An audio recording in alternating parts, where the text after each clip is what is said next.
Hey NGBN, it's Brian Jodas with Pick Up the Six Productions. Join us here at Pick Up the Six as we introduce you to the men and women among us who go above and beyond through service, purpose, and impact.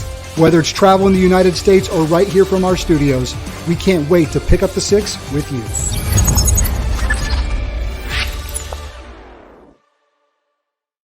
Pick Up the Six is sponsored by Mud Gear. Mud Gear serves the unleashed with gear for the modern hybrid athlete that's made tougher.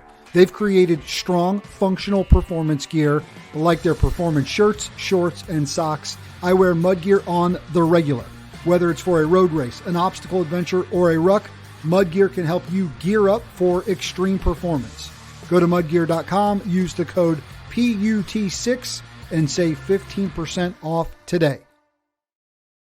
Hey guys, what's up? Brian Jodas back with another episode of Pick Up the Six. Grateful that you are taking some time to join us on this journey. To all of our friends watching either on NGBN TV or across the Pick Up the Six platforms, however you got here, I'm just glad that you're here. And for those of you that are supporting us through this incredible new venture called NGBN, boy, we're just so thankful. It's been a heck of a ride since January 29th when we launched the sneak peek of this TV network designed for men in their 40s, 50s, and 60s. And it just was a perfect partnership between what we're doing to Pick Up the Six and what NGBN strives to do on a daily basis. So thanks for watching us there. If you are watching across the Pick Up the Six platforms, go ahead and download that NGBN app. We're on Roku, Amazon Fire, Google connected devices, with more to come in the coming days and weeks. I got a great guest we'll bring in a matter of moments, but of course, a few shout outs and thanks to the amazing sponsors who make this show happen. My friends at Mud Gear, the creators of that brand new Speed Ruck boot, absolute game changer in the ruck community, but they also just make great outdoor gear for the hybrid outdoor athlete. So it's stuff you can get dirty, whatever you got to do, man. Go to mudgear.com. Great socks, great shorts, great high-performance shirts. Check them out, mudgear.com, code PUT6 to save 15% off today, which you got to love that. And I got to give a huge shout-out to our new friends at Momentous. They're getting you geared up for what you need physically to perform at your best. Things like vitamin, supplements, D3, whey protein, hormone things like Tungat Ali, all that good stuff. They got it all under one roof. I've been on their product for about a month now, have absolutely noticed a difference. So go to livemomentous.com and use that code BrianJ to save some cash today. And you know what? Before those hard workouts that my man Joe Baker's throwing on me at Joe Baker Fitness, boy, that creatine, the whey protein from Momentous, absolutely huge. Keeps the muscles firing, but also keeps that brain sharp because Joey B's throwing hard workouts at me. Been folding in that True Coach app that he's got, accountability. He's tracking along as we're going. So go to joebakerfitness.com and he can get you geared up as he's gotten me geared up. Because like I told you before, man, I was feeling just a little stall, needed something to help get the weightlifting routine in addition to what we're doing at F3 dialed in. Joe Baker came right in and helped out. So thanks to those amazing sponsors for making this thing happen. We're going to tell you about another great company here as we get into the show because our guest today, we got introduced by a man in the pickleball space. And so we got Sutton Howard joining. He's a pickleball master. And you guys have seen, man, pickleball's like sweeping the nation, which is pretty incredible. And this guy playing at a high level. So Sutton, what's up, man? Good to have you on Pick Up the Six. Hey, man. Thanks a lot for having me out here today. This is beautiful, man. Thank you so much.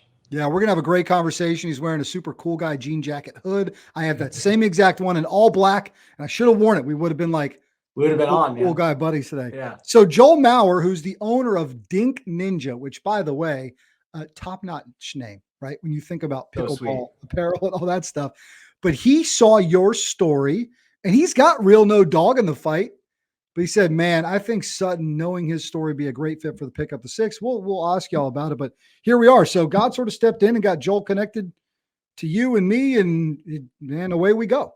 Yeah, Joel is. I want to shout Joel out. Much appreciation and love for that. That was really cool. He didn't have to do that. I got a nice video from him. He loved the story. He wanted me to connect with you. And shout out to Dink Ninjas, man. What a great product. He sent me a lot of cool gear in the mail. Oh, nice. Just, without any, so he's a really good dude. So I really appreciate him. And he's got me set up for next week, with one of his links to another podcast. So I'm pretty excited about it. Yeah. He's becoming your de facto agent at this point. Dude, right? I know he's going to have to get a cut, right? Yeah, that's for sure, man. But he is one of those guys that just gives and gives. And I'll tell you what, man, the guys at Dink Ninja, we'll show you a commercial from them before we go into our first break in a few minutes. But they've become a big part of what we're doing at NGBN because they care so much about what's going on with men's mental health. They also give a ton of money from their sales to cancer research. So they just, dude, they walk the walk, right? Yeah. They put their money where their mouth is, which when you see brands do that, you're like, well, cool, then we got to align with them. Yeah.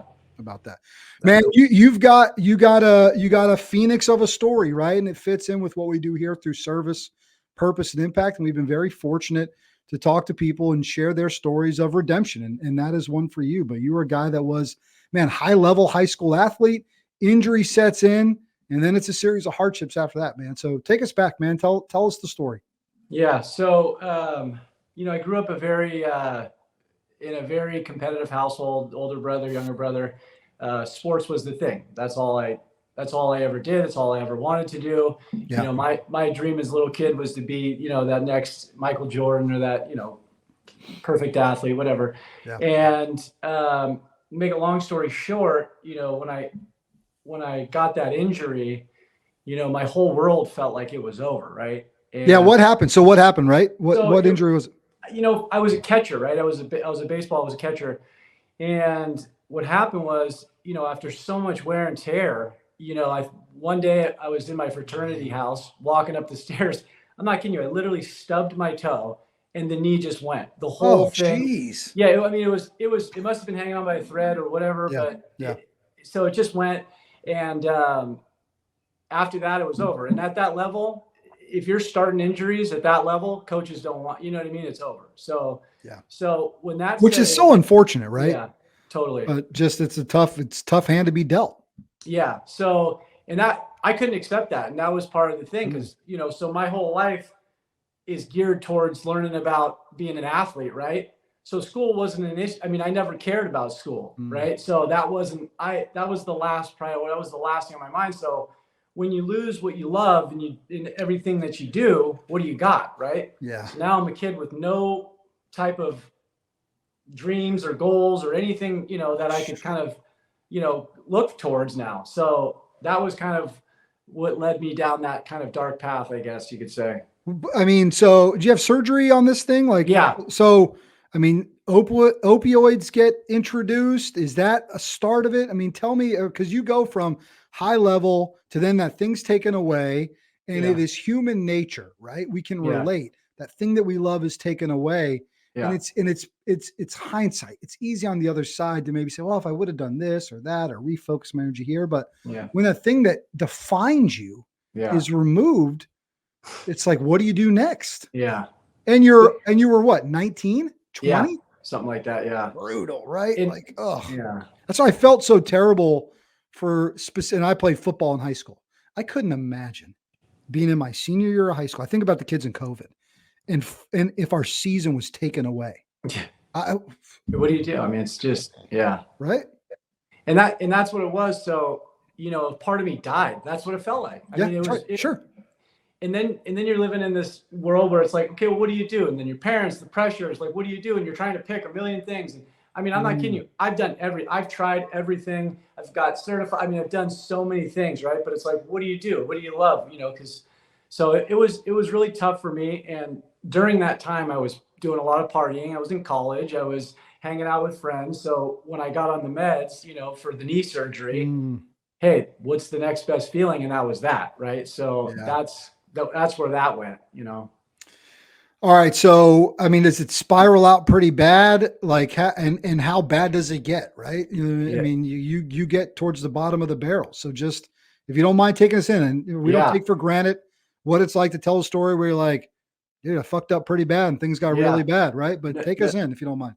Yeah. So I definitely fucked up pretty bad. And, 15 years, let's see, probably 13 or 14 different county jail terms, 2 prison terms, parole, probation, and then eventually led me to about 4 years homeless in the Tenderloin. And if you know anything about the Tenderloin, people don't make it out of there. and that's where you go to die. And that's where I went. And I had accepted that I couldn't make it in this world, and that was it for me. So that's where I went. Yeah. Whew. Yeah. What's the craziest thing you saw in there? It's funny when you ever watch like the YouTube videos of Vietnam and like shit like that, where there's just bodies. I mean, it's literally sick, dead people just all over the place. And the amount of bodies and the amount of friends, because I'm not gonna lie, out there, you got to make friends with people and you got to survive, and you got to, so many people that I know that died literally in my hands, trying to, give them Narcan, trying to save them, trying to do this. I mean, it's, I still think about it, it's brutal. I mean, it's just sick. What are they? I mean, is it a mix of everything? Fentanyl, heroin, crack. I mean, anything. Everything that you could think of. I mean, Tenderloin is the bottom of the barrel, and every day I still can't believe that I made it out of that place, because it doesn't. You don't leave that place unless you die. I mean, it's really a trippy thing. Like it's sick. It's bad. Well, I mean, so where is that in relation to a couple of those prison terms? And what of the two was potentially more humbling, more eye-opening, right? Was there a scared straight moment where you're like, dude, something's got to give here? The funniest thing is a friend of mine was asking me, because I was telling him, when I went to prison, you'd think that was enough, right? Right. But after prison is when I went and did the 4 years on the street. And so you're thinking, like, it really does get that bad. And it doesn't matter. I mean, you can lose a family member. You could you could do the most. I mean, it doesn't matter. The addiction takes you where it takes you. But I'll tell you what, the lessons I learned in prison, the lessons I learned on the street, as unfortunate as it is, and I know that there's a lot of ways to get help.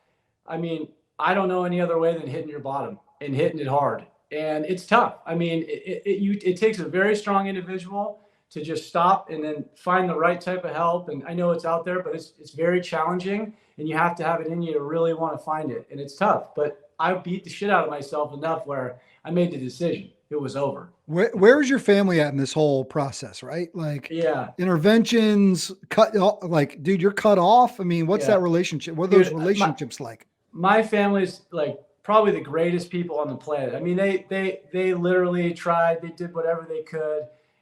Forever till this day, just solid, loyal people, but it's tough. I mean, what can you do? You can't do something. You're never going to change someone else, right? It's got to take that person to do it. So, the tough thing that I think was a reason why I was able to get out of the Tenderloin, I would always think about my family, right? And I just, I'm thinking about my mom or my dad or my brother. I just couldn't do it. I couldn't do it to them. I couldn't. It was just, for someone to be so helpful, so kind, so loving, it was just, finally it was just eating at me too much. And I had to, I finally made the decision. I was like, this has got to end. You know what I mean? This has got to end. And it was primarily because of the day-to-day thought of my family, of the fact that I was just giving up, and that's not who I am. And, I was basically just thrown in the towel of life. I accepted that I was going to die out there. And that do you think they thought that? I mean, do you think they basically were waiting for, at some point, we're not going to see from him for an extended period of time, and then somebody's going to come tell us, hey, we've got your son? No, totally. They were waiting for the call. You know what I mean? Yeah. They were waiting for the call. So, and, I can't even imagine what you have to do mentally to prepare for that, or to just go through that on a day-to-day basis for that long a time, Yeah. It's tough. It's a bad, I put him in a bad position. But, thankfully it's tough, but it takes what it takes. You know what I'm saying? I had to go through that. He's Sutton Howard. I'm Brian Jodis. You're watching Pick Up the Six. Brother, was there an epiphany? Was there a moment in time where something spoken to you or said, or where you're like, I have to start clawing back out of this? And if there was, I want you to tell me on the other side of the break, but was there a moment where you're like, I got to get out of this? Oh yeah. Big time. Yeah. And I'll tell you, I'll share with you in a minute here. Let's do that. So a huge shout out to those guys at Dink Ninjas for introducing us. We talked a little bit about Joel Maurer and the incredible company that they've built. Let's watch a quick commercial for them. We'll take a quick break. We're back in 30 with our man, Sutton Howard, and the Phoenix is getting set to rise after some pretty dark times. We'll be right back. Hi, Joel Maurer, founder of Dink Ninjas. Dink Ninjas was dreamed up and started right here in Austin, Texas, a dynamic pickleball community. We arm pickleballers with the paddles, apparel, and accessories to dink like a ninja. Dink Ninjas is dedicated to supporting mental health awareness and cancer research. Shop our full lineup at dinkninjas.com and enter code NGBNTV for 10% off site-wide.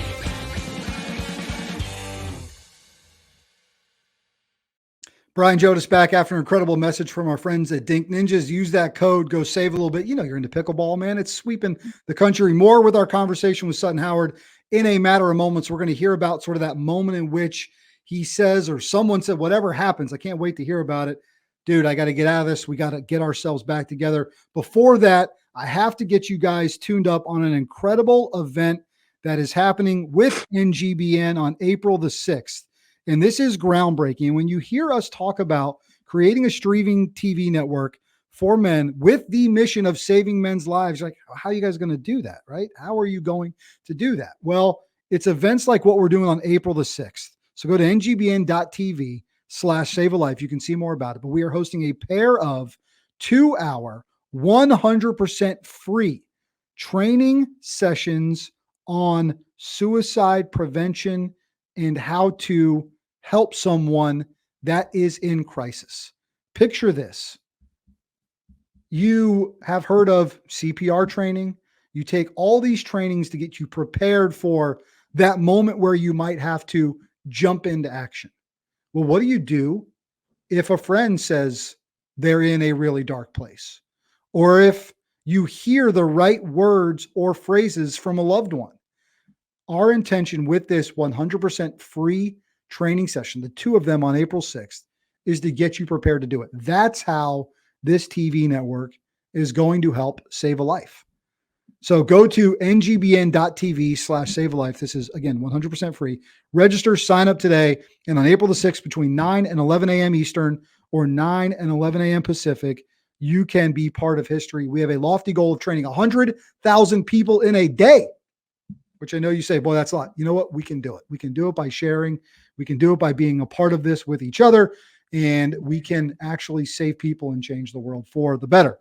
One guy who needed some saving, admittedly so, is my man Sutton Howard, who is back with me now to continue this conversation. Before the break, I said, all right, was there a moment? Was there an epiphany, right? Light bulb goes off.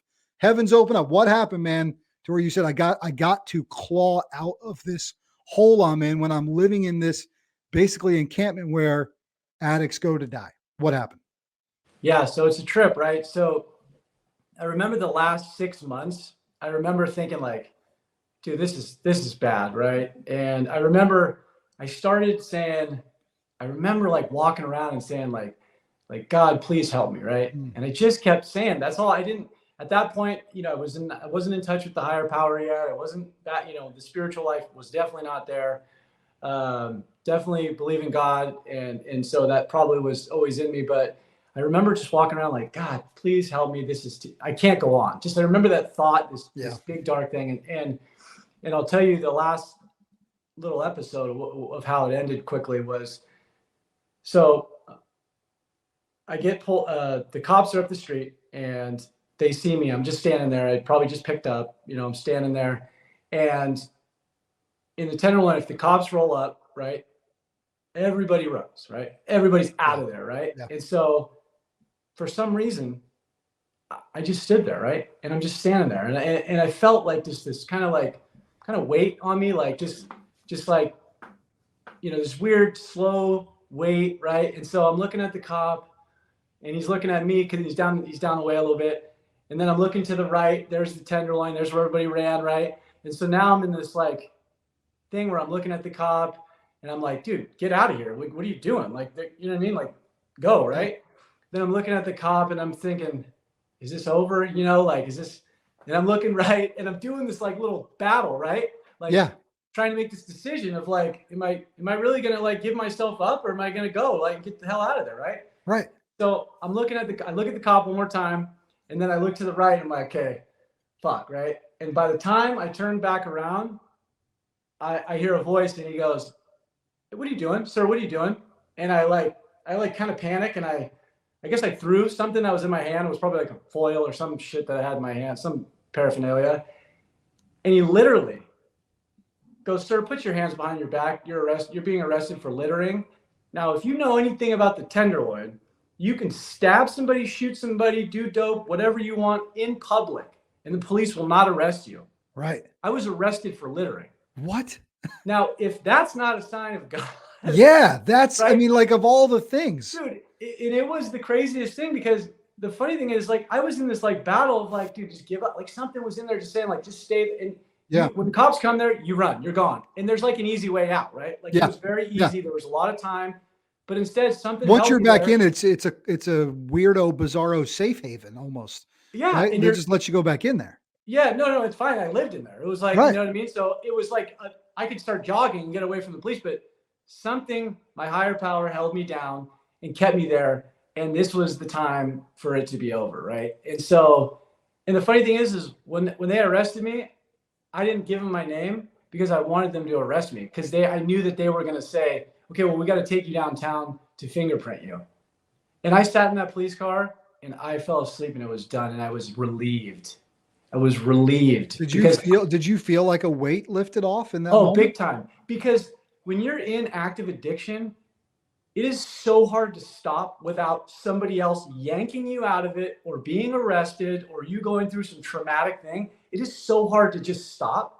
So I think once I realized that now I'm going to go through this process through the judicial system and all this, whatever, I knew that was it. Finally, now I can start climbing my way out of hell. I can go through the anxiety, go through the withdrawals, the sickness. And I'll tell you what, that's another fucked up thing that. Dude, so was that it? That's the end of it. That's the end of addiction. That's the end of substance. That was it. That's it. What was that date? Do you know what that date was? Were you so out of it? It might be tough to pinpoint. October 14th. This is a few years back now. Yeah. Yeah, a few years back. Yeah. Wow. Isn't that a trip? I remember the day.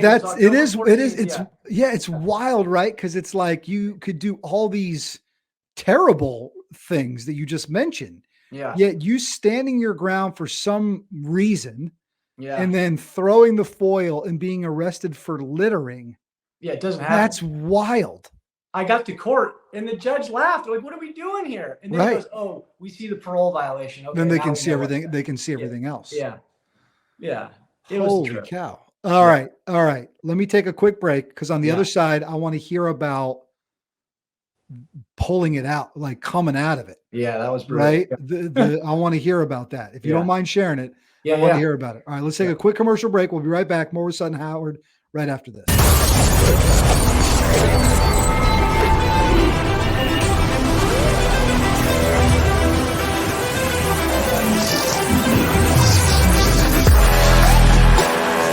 5 core principles of F3 are that it's free, it's open to all men, it's held outdoors rain or shine, peer-led in a rotating fashion, and always ends in a circle of trust.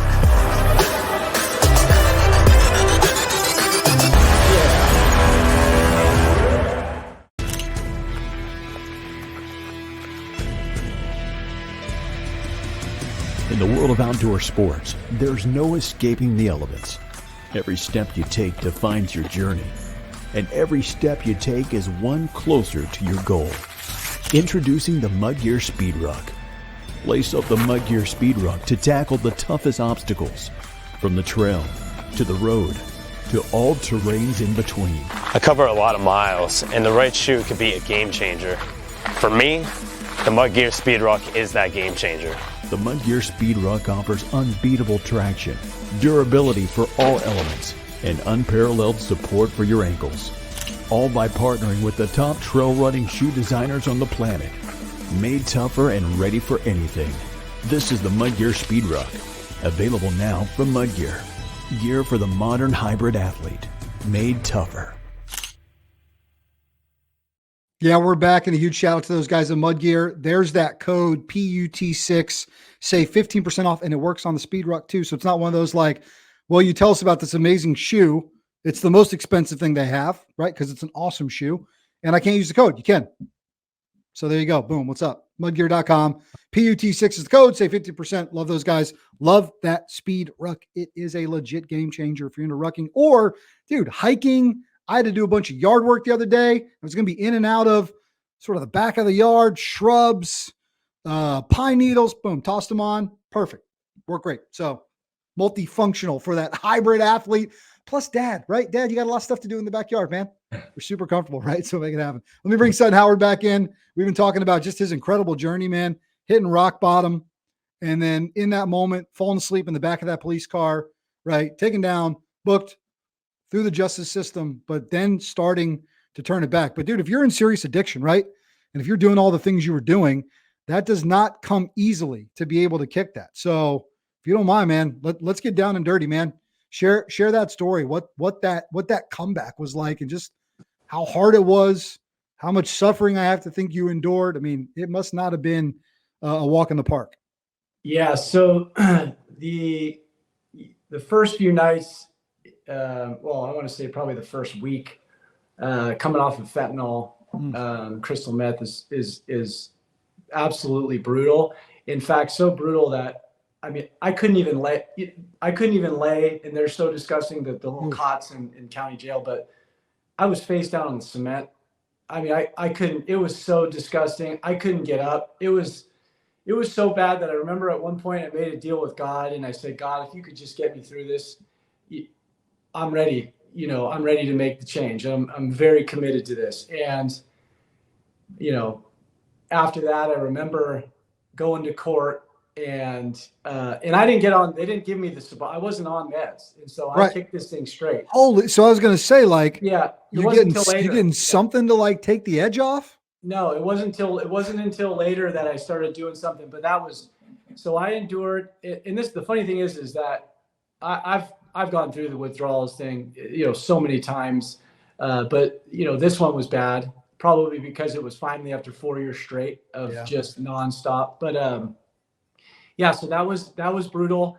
And I remember after the deal I made with God, the next day I was in court and I was accepted to a program. And this is a beautiful program in Marin County. And, other than all the anxiety from coming back and reintegrating and talking to the parents finally for the first time, and just all the anxiety from going from one place now to this place, I was done. So I was ready, and I was, I was ready to do whatever it took. And any suggestion that was given to me, I took it, and I ran with it. And then I got to the point where, I figured out that service is the number one thing in this whole thing, to give back.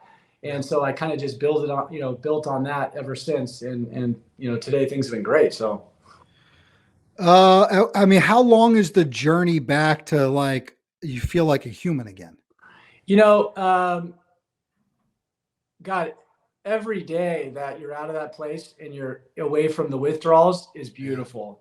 And when you come from a place, like where I was at, everything is just wonderful, and when you want out of something so bad, I mean, it really was I had a good deal, you know what I'm saying? As far as where I went to treatment and where I was able to go home. So it kind of just lined up right for me. But yeah, everything was. Did you feel like you had to reinvent yourself, emerge? I mean, that lifestyle, you talked about 4 years of nonstop. I mean, that's your identity. Yeah. Right. So you're like a little baby almost, like you're kind of reborn in a sense. Yeah, no, totally.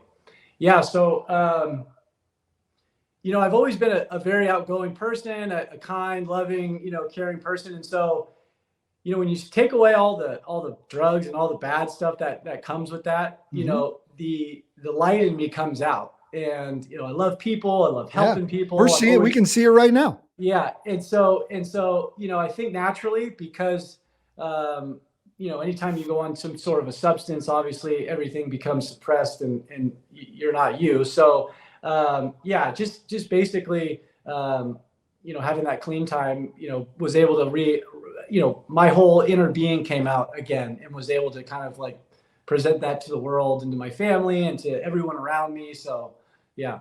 Yeah. So we get introduced from Joel Maurer, who's in the pickleball space. Boy, I saw Sutton's story. You should talk to him. He's kind of reinventing himself and he's bringing his athletic prowess back through this sport of pickleball. So in this Sutton 2.0, right? Yeah. Yeah. Right. Right. Like where does this sport get introduced and how fast do you fall in love with it? So the crazy thing is that like, I remember playing it one time in high school in like, I don't know, this was maybe 2006 or 7 or something like that. Yeah. It wasn't even cool. It wasn't even that cool then. No, it wasn't even cool. And so the funny thing is that I get a call from my mom. She's like, I'm talking to her and she's like, you gotta try this sport. We're playing this thing every day. You gotta try this, right? And she just kept saying how much I would love it, right? And let's see, the first day I go play, I swear to God, I got that hook that everybody gets when they play it. And I haven't stopped since. And now, I mean, this was, and the funny thing is it's not even that long of a period of time. This is last March. So about a year, right? About a year I've been playing and I haven't stopped since. And in that, I've actually been able to reinvent the old Sutton, the athletic. Yeah. The being around people, just that really. Here, check this out, dude. We can watch you in action here. Oh, nice. Right. So there's a little bit of you on the left there, right? That's you in the hooded sweatshirt. Oh yeah. Looking like an athlete. You probably did you dominate these guys? You dominate these guys? These guys are actually pretty good. These guys are actually pretty high level. I'm giving them a hard time through this because you can. Yeah, I don't even know. I don't know if this was my best game, but yeah. Well, I found this on your YouTube channel, quite frankly. I was like, all right, cool, man. Let me pull up some video of him playing just so we can see it, man. Yeah, so, all right, so you're a baseball guy before, right? Like, what about this sport were you like, this is cool, man. I can play this and I can be pretty good. How quickly did you realize like I can be pretty good at this? Yeah, man. I guess just being an athlete, I was able to pick it up well, but see, I had a major routine. When I started this, I told myself, I'm going to take this as far as I possibly can. Right. Now, I study tape daily, religiously. I know that for me and my learning, I have to watch people do stuff and then I can recreate it physically, which is kind of a gift that I have. Right. So man, I study it. I'm out there drilling, every day with a partner of mine, daily. I've put in just an ungodly amount of hours with this thing. And so, just the time and the effort. But I was also able to get certified through PPR, which is a pretty national accredited certification. Right. So that was cool. And it's just taken off. Yes. And the timing is probably somewhat providential, to be honest with you, man. I think God's got his hand in everything we do. It's my opinion, right? I know you probably agree. And the way in which sort of your journey happens. And then this sport is just like wildfire right now, man. It's really it's sort of everywhere. It's broadcast everywhere. We're going to be broadcasting pickleball international stuff here on NGBN. Yeah. So it's come along and it's done that. Tell me a little bit about, dude, competing early and then we feel like you get those competitive juices flowing. Yeah. That's the new addiction, right? Yeah, it is. It's totally the new addiction. And I'm such a competitive athlete that it's a little too much, I think, sometimes, but it really brings out that childlike experience for me. And I think if you chase that, there's beauty in that. And so I feel that that's the, maybe the reinvention of the self again, that's coming to life. But man, I've had so many amazing experiences with pickleball already. I mean, the tournaments, the traveling, the high level 5.0 tournaments that I've been able to, be a part of, the players, the professionals that I've been able to play with. I mean, there's so many cool experiences, so many cool people that I've been able to meet along the way in the journey. And I mean, it's just absolutely wonderful. I mean, it's just so beautiful that I've been able to, in 1 year, go from where I was to pretty much the top level of this game. Self-taught. I mean, no one taught me this game. I basically learned it by watching and then re-emulating what people do. So it's just a beautiful way to reinvent yourself.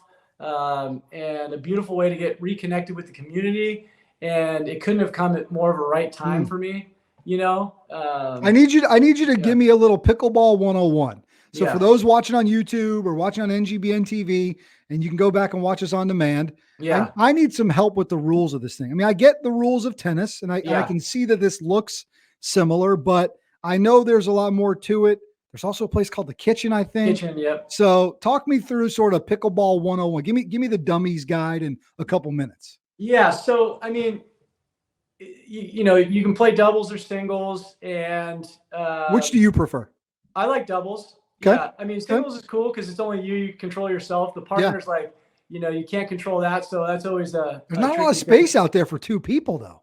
No. And that's you look at this, you can see it's smaller than a regular tennis court. This game, the margin for error is so small in this game, and especially at a high level, it's absolutely, it's brutal. And it's something the weird thing is that one day you'll go play and you'll feel like an absolute phenom, a professional. The next day you can't run with the lowest level people. And it's just, maybe that's the addictive part of it. But so the only it's probably similar to guys that train jujitsu on the regular.